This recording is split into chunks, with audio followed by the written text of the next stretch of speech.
નમસ્કાર, good morning. હું શાહીન, આપ જોઈ રહ્યા છો સ્પાર્ક ટુડે ન્યૂઝ. મોર્નિંગની શરૂઆત કરીએ ન્યૂઝપેપરથી. તો નજર કરીએ ગુજરાત સમાચારની આજની મુખ્ય હેડલાઇન્સ પર. નડિયાદના કોઈ જજે 35,000નું બંધ કવર આપવાનું કહ્યું હતું.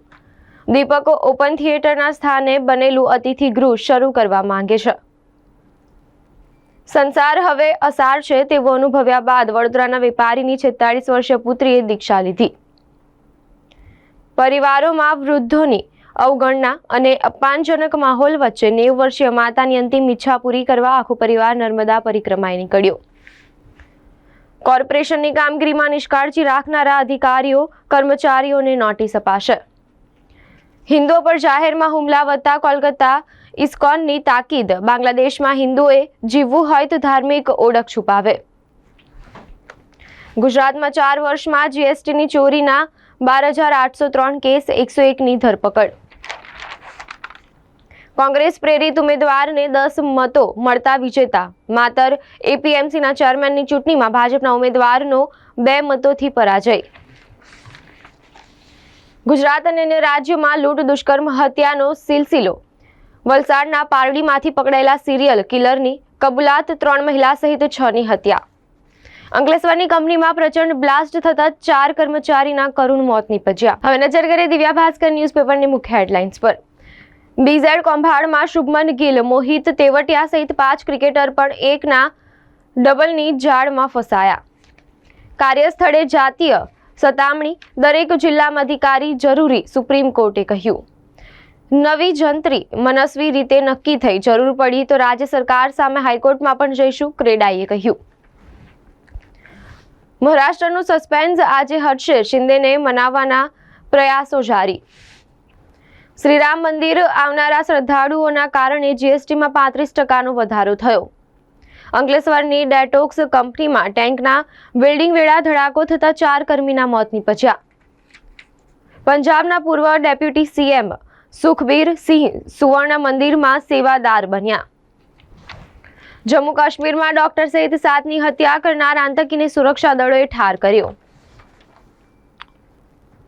કેલનપુર ચોકડી પાસેની ઘટનામાં યુવકને નાકામાં ઈજા, એસએસજી માં ખસેડાયો. બાઇક પર જતો આજવા રોડનો યુવાન પતંગની દોરીથી ઘાયલ થયો.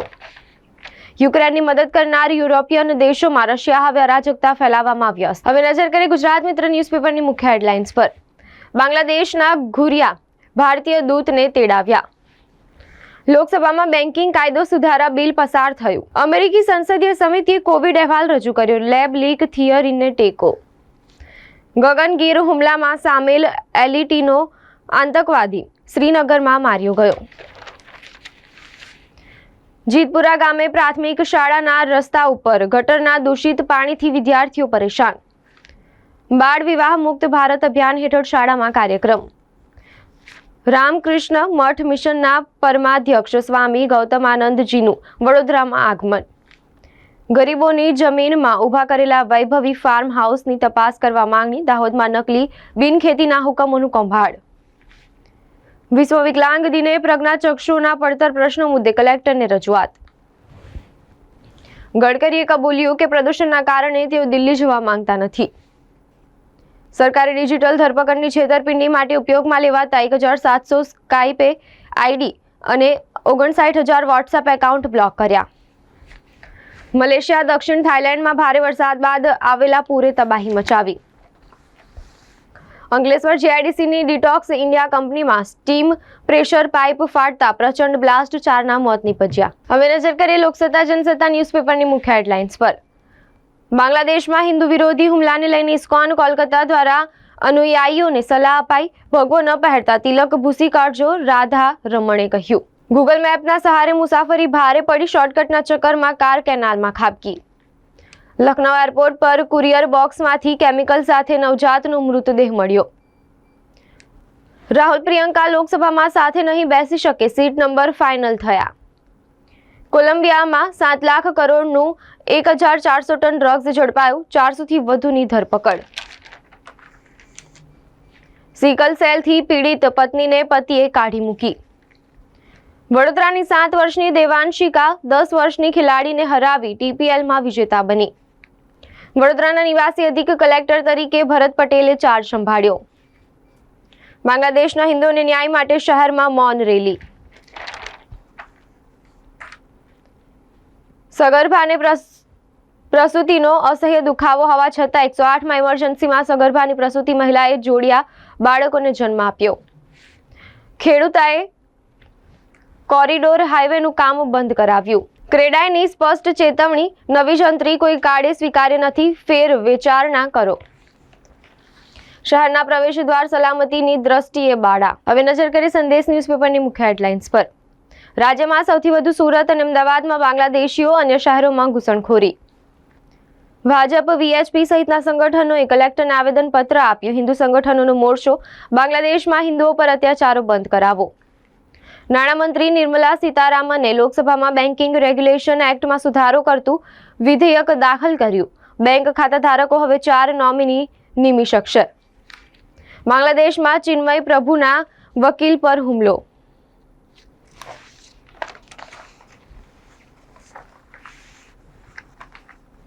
ક્રિપ્ટોનો કારોબાર કરતી કંપનીઓની 824 કરોડની જીએસટીની કરચોરી. બિનાન્સે સૌથી વધુ 722 કરોડની કરચોરી કરી, હજી ₹1ની વસૂલાત પણ નહીં. 7 થી 60 વર્ષ સુધીના દિવ્યાંગોએ સિંગિંગ, ડાન્સિંગ અને રેમ્પ વોક કર્યું. કમાટીબાગના એમ્ફી થિયેટર ખાતે વિશ્વ દિવ્યાંગ દિવસની ઉજવણી કરાઈ. અંડર 10 કેટેગરીમાં 10 વર્ષની ખેલાડીને હરાવી સિદ્ધિ મેળવી. દક્ષિણ કોરિયામાં માર્શલ લો, હજારો લોકો રસ્તા પર, આર્મી સંસદમાં ઘૂસી. પેકેજ્ડ અને મિનરલ વોટરને હાઈ રિસ્ક કેટેગરીમાં સામેલ, ફસાઈએ કહ્યું. વીએમસીના અનેક અધિકારી ફરજ પ્રત્યે ખોચરા, શહેર કેવી રીતે સ્વચ્છ થશે જેવો મોટો સવાલ. હવે નજર કરીએ ગુજરાતની અસ્મિતા ન્યૂઝપેપરની મુખ્ય હેડલાઇન્સ પર. ભારત ચીન સાથે સરહદ મુદ્દે ન્યાય, પરસ્પર સ્વીકાર્ય માળખા માટે પ્રતિબદ્ધ છે, જયશંકરે કહ્યું. ઓસ્ટ્રેલિયામાં માછીમારોની બોટમાંથી 2.3 ટન કોકેઇન જપ્ત, 13 લોકોની ધરપકડ. સંભાલમાં ભાઈચારાને ગોળી મારી દેવામાં આવી. સંભાલની ઘટના એક સુનિયોજિત કાવતરું છે.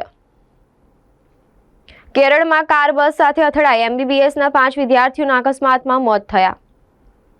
અમદાવાદમાં ક્રેડાઈ દ્વારા નવા જંત્રી દરો લાગુ કરવાથી થતી સમસ્યાઓ મામલે કાર્યક્રમ. સાણંદમાં તાંત્રિક વિધિ કરી ₹4 ગણા કરવાની લાલચ આપનાર ભૂવો ઝડપાયો. અમદાવાદમાં નશામાં ધૂત કાર ચાલકે અકસ્માત સર્જ્યો, 2 યુવાનોના ક્ષણમાં જીવ ગયા. ચિરાગ રાજપૂતની દારૂ કેસમાં ધરપકડ, કોર્ટે 2 દિવસના રિમાન્ડ પર સોંપ્યા. વિસનગર શહેરમાં નગરપાલિકા દ્વારા ગેરકાયદેસર બાંધકામ દૂર કરવાની કામગીરી શરૂ. બનાસકાંઠાના બાબર તાલુકાના રૂની ગામે વિદ્યાર્થીને માર્યાનો વાલીનો આક્ષેપ. તો આ હતી અત્યાર સુધીના ન્યૂઝપેપરની મુખ્ય હેડલાઇન્સ. વધુ અપડેટ્સ માટે જોતા રહો સ્પાર્ક ટુડે ન્યૂઝ.